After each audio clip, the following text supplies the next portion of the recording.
J'ai toujours été seul et mal aimé, mais ça, c'était avant le Galaxy Z Flip 5. Depuis que j'utilise ce téléphone, je suis l'homme le plus populaire de Paris et tout le monde me veut à ses soirées. Bon, tout ça, c'est faux, j'espère que vous l'aviez deviné, mais il y a une petite part de vérité quand même, parce que ce smartphone, il veut vraiment être le smartphone le plus fashion de l'année, et c'est un peu réussi quand même. Donc déjà, avant même de l'ouvrir le téléphone, on voit tout de suite l'écran externe à l'avant, 3,4 pouces, un écran bien plus grand que les générations précédentes, et ça fait son petit effet. Cet écran externe, moi je l'ai beaucoup aimé, notamment parce qu'il a la taille parfaite, hein. Pour une utilisation à une main avec un seul pouce, je peux faire beaucoup de choses, la navigation elle se fait de manière intuitive, j'ai des gestes que j'ai compris instinctivement. Je peux prendre une photo rapidement, je regarde mes notifications très simplement, je règle mon horloge. Il y a aussi quelques applications. Moi, j'ai beaucoup aimé pouvoir utiliser WhatsApp par exemple ou utiliser Maps pour me repérer pendant un trajet. Ça, franchement, sur ce petit écran, ça suffit en fait, hein, pour un trajet Maps, pour une conversation WhatsApp rapide, hein, j'écris pas un pavé. C'est vraiment top de ce côté-là parce que de prime abord, on pourrait se dire que sur un écran externe, même s'il est plus grand que l'année dernière, ça reste un écran un peu petit, on pourrait être à l'étroit et des choses comme ça, mais non, parce que les usages pensés pour cet écran externe sont bien pensés, c'est facile d'utilisation, il y a pas mal de widgets déjà conçus pour cet écran externe et pour ça, c'est vraiment déjà très bien. Mais ce n'est pas encore suffisant. Pourquoi je dis que c'est pas suffisant? Par exemple, j'ai dit qu'il y avait des applications, il y en a quelques-unes, j'ai parlé de Maps et de WhatsApp, mais je peux pas en parler de beaucoup d'autres parce qu'il y en a pas beaucoup d'autres. À la limite, SMS, j'ai Netflix. Pourquoi, je ne sais pas. Et j'ai YouTube, j'aurais aimé avoir Gmail, j'aurais aimé aussi avoir la galerie photo, parce que là je peux accéder que à la dernière photo que j'ai prise pour la supprimer ou la mettre en favori, mais moi je voudrais voir toutes mes photos, ça peut être pratique sur un écran comme ça, montrer rapidement à ses copains. Là, bon, voilà, il manque des choses. Samsung, on sent clairement qu'ils veulent contrôler l'expérience que vous avez sur cet écran externe pour que ça reste un écran consultatif avec plus d'interaction, mais que ça ne devienne pas l'écran principal. Je comprends cette philosophie, hein, pas de souci, on veut que le vrai écran soit l'écran interne et tout, mais quand même avec cette philosophie, il manque des choses. La galerie, le Gmail, c'est des choses qu'il aurait fallu y avoir dès le début. Donc moi je vous dis ça, on est 10 jours avant la sortie officielle du téléphone, donc peut-être que d'ici là il y aura des mises à jour. En tout cas la promesse de Samsung c'est d'apporter plus d'applications sur cet écran externe et j'ai envie de les croire, hein, pas de souci. Le problème c'est que je ne sais pas combien de temps ça va mettre. Est-ce qu'on va devoir attendre juste quelques semaines, quelques mois et du coup ça reste ok, ou est-ce qu'on va devoir attendre un an et en fait autant acheter le Galaxy Z Flip 6 et on se retrouve ici avec un Flip 5 un peu trop limité pendant la première année. Bon voilà, quelques craintes quoi. Malgré les limites que j'ai pu évoquer, cet écran externe, il a son effet waouh quand même, hein. Quand je le sors avec des amis ou même dans le métro, je sens que ouais, il attire l'œil quand même et tout. En même temps, c'est vraiment un bel objet, c'est un très bel objet et me voir l'utiliser comme ça, comme si j'étais sur mon beeper ou je sais pas quoi, ça donne un côté un peu gadget qui sort de l'ordinaire et qui participe vraiment au côté unique du téléphone. Donc franchement, l'écran externe marque l'identité de ce téléphone et l'effet wow est clairement au rendez-vous. Pour le design, on n'a pas qu'un écran externe, on a aussi des finitions excellentes qui transpirent le haut de gamme, comme Samsung sait le faire sur des smartphones à plus de 1000 €, parce que oui, ce téléphone il coûte plus de 1000 €, spoiler. Donc vraiment la sensation en main, elle est très bien soignée. On a une charnière qui a été retravaillée pour permettre au téléphone de se fermer complètement. Donc ça renforce son côté compact et du coup aussi le côté mignon. Donc moi j'aime beaucoup. Et la petite critique que je pourrais dire, c'est que autour de l'écran externe, on a encore de grosses bordures noires. Donc on sent déjà que ça va être le point d'amélioration pour la prochaine génération. En tout cas, je l'espère. Maintenant, ce smartphone, aussi, il faut le déplier pour l'utiliser pleinement. Donc, on se retrouve avec un smartphone format classique, hein, quand il est déplié. Très beau, léger, agréable en main, bel écran à l'intérieur. Attention, pliure qui sent sous le doigt encore, hein. Je sais que ça peut en déranger certains. Moi, c'est pas de souci. Maintenant, qu'est-ce que ça donne en termes d'autonomie? Parce que ça, c'était vraiment la grande question sur les précédentes générations. Est-ce que ce Flip 5 fait mieux? Je vais vous le dire tout de suite. C'est pas décevant, j'oserais même dire que c'est plutôt correct, en tout cas correct pour un modèle Flip.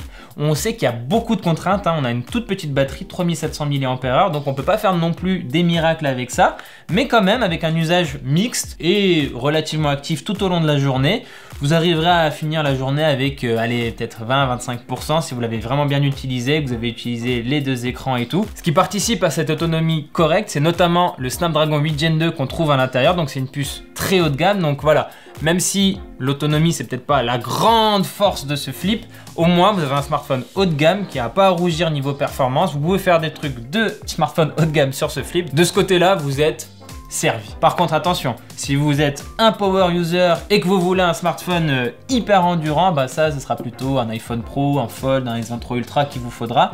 Le Flip, il est quand même vraiment axé design, mode, et ce sera donc pas tant pour les geeks et les nerds, mais plutôt pour monsieur et madame tout le monde qui a envie d'avoir un beau smartphone. Parce que si vous commencez à jouer pendant 30 minutes, 40 minutes à Genshin Impact dessus, vous allez le voir. Hein. Tout de suite, il n'y a pas de secret, il n'y a pas de miracle. La batterie va fondre, hein, y a pas de, voilà, on peut rien y faire. Mais voilà, si c'est un usage, j'écoute de la musique, je lance TikTok, voilà, 40 minutes, j'envoie des SMS, j'utilise Maps, même avec le GPS actif pendant 1 heure ou des choses comme ça. Franchement, vous pouvez avoir une belle journée relativement confortablement. Maintenant, si vous partez en randonnée et tout, bon non, prenez une batterie externe, il n'y a pas de... Et bon à savoir, et ça fait un peu mal au cœur, on est toujours limité à du 25 watts sur ce téléphone et ça charge lentement. Ça charge lentement. Mais avec un smartphone haut de gamme, ce que vous voulez faire aussi, ce sont de belles photos. Et là aussi, on est servi. Et il faut quand même savoir 2-3 trucs. Bon, déjà, regardez les photos que j'ai pu prendre avec ce téléphone. Hein. Franchement, elles sont très agréables à l'œil, très réussies, de jour comme de nuit. Par contre, peut-être que vous remarquez quelque chose, il manque quelque chose. Il manque du x2. Il manque un petit zoom optique et c'est tout simplement parce que ce Galaxy Z Flip 5 n'en a pas et c'est toujours sa grosse faiblesse sur la photo, ce manque de polyvalence qui franchement peut frustrer à l'usage. On a le capteur principal, on a l'ultra grand angle et dès qu'on veut se rapprocher un petit peu, dommage, pas de x2 optique. Cette absence de zoom optique, elle est tout simplement due au format du smartphone. Samsung ne sait pas encore comment intégrer un 3e capteur photo. Et ça pose du coup une question, est-ce qu'on préfère un ultra grand angle ou un zoom optique?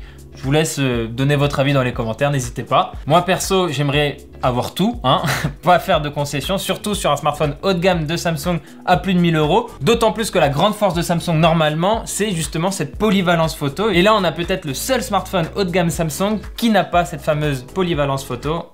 Et c'est frustrant. Pour en revenir sur la qualité des photos, on voit ici que le Galaxy Z Flip 5, il profite de tout le traitement Samsung hein, qu'on connaît bien avec des couleurs très chaudes, saturées. Moi j'aime beaucoup, je sais que c'est pas le cas de tout le monde, mais quand même, quand on fait des blind test photos, vous votez très souvent pour Samsung, donc je pense qu'on est un peu d'accord quand même.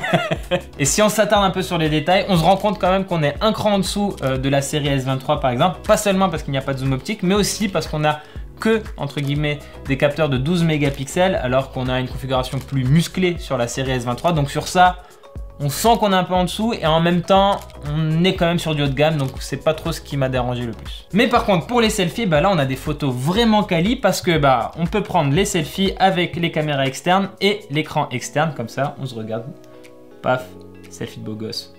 Direct. Et comme vous pouvez le voir, bah, j'ai le mode photo, j'ai le mode vidéo, j'ai le mode portrait si je veux aussi pour avoir vraiment la meilleure qualité portrait en selfie. Franchement, pour les selfies, il n'y a pas à dire, le Flip 5, quali. Hein. En plus de ça, si vous posez le Flip comme ça au format assis, bah, vous pouvez aller faire des photos ou des vidéos avec la caméra que vous voulez, hein, à l'arrière ou à l'avant. Et vous avez un truc comme un trépied, quoi. Ce sera stable, pas de souci. Donc franchement, que du bon. Et évidemment, il y a toujours celles et ceux qui profitent du Flip pour filmer comme ça en mode caméscope à l'ancienne. Et ça, je trouve que c'est toujours très drôle. Même Samsung en fait des vannes et en parle dans ses conférences. Donc franchement, allez-y, c'est toujours possible, évidemment. Bref, qualité photo, vous ne serez pas déçus, mais vous serez sans doute frustrés du manque de polyvalence. Du coup, ce Galaxy Z Flip 5, est-ce qu'on le recommande ou non? La question, elle n'est pas évidente. Déjà, il faut savoir son prix, 1199 € pour la version de 256 Go. Vous avez des versions avec plus de stockage qui sont plus chères, mais 1199 €, c'est déjà une sacrée somme.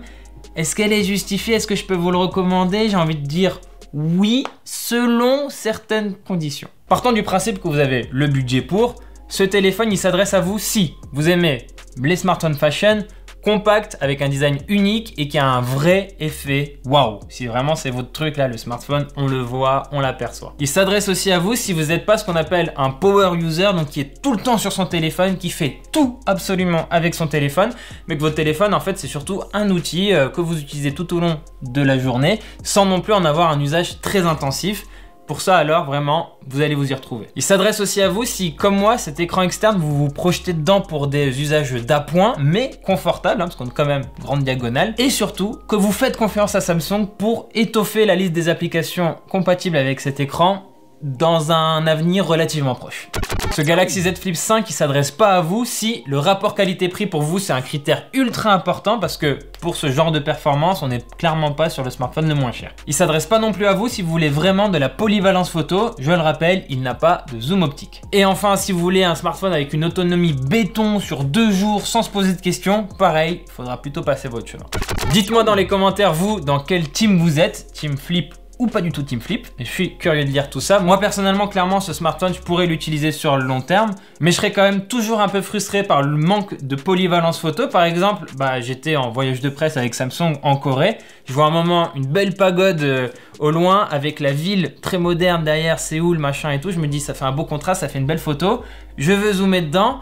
Le résultat, c'est pas qu'il est mauvais, mais très clairement, si j'avais eu un S23 sous la main, oh, ça aurait été sans commune mesure. Je sens que si j'utilise sur le long terme ce smartphone, j'en aurai souvent de ces petites frustrations. Et en même temps, le côté design, le côté compact, les finitions ultra soignées, ce côté haut de gamme qu'on ressent dès la première utilisation, c'est très séduisant aussi. Ce petit écran externe, si on arrive à le peaufiner comme il faut, franchement pour moi c'est un bonheur. Donc ouais, c'est pour ça, voilà, moi je suis un peu entre les deux teams quoi. Voilà, c'est tout pour cette vidéo, merci de l'avoir regardé jusqu'au bout. N'hésitez pas à vous abonner à notre chaîne YouTube et à nous suivre sur tout plein de réseaux sociaux. On est notamment beaucoup sur Twitch, des émissions chaque semaine, donc vraiment rejoignez-nous, on est sympa. Et tous les autres réseaux sociaux, les liens sont dans la description. Quant à moi, je vous dis à très bientôt dans une prochaine vidéo sur Frandroid.